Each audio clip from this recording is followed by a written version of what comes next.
Hal, may lambing na ako sa iyo, hala. Lambing naman.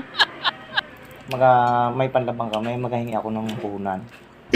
Puhunan lang. Ako tigil-tigilan mo, tumimo ka. Sige na, hal. Minsan lang naman ay. Tigil-tigil sa bisyo mo. Magaling ka lang magpalaban ng manok eh. Diyan ka na naman eh. Gusto mo ay ang bisyo mo ay yan lagi ang sundin ko.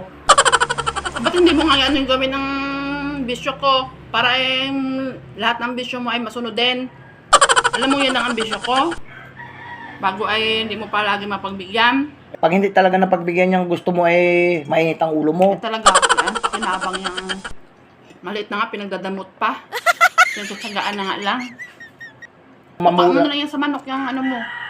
Kung ganyan ang ano mo sa akin, kahit kailan wag na tayong magano. Magkano bagang kailangan mo? Oh. Doon pa lang, takot ka na. Kaunti lang naman. Ang ginawa ko ni magsinabong. Minsan lang naman ha, lambing lang naman sa iyo. Tapos tamad na tamad ka sa magsabong sa akin. Mamaya sabungin kita. Mamaya, sabungin kita. Wow. Kikis-kising kita ng todo. Oo. Ha? Hala.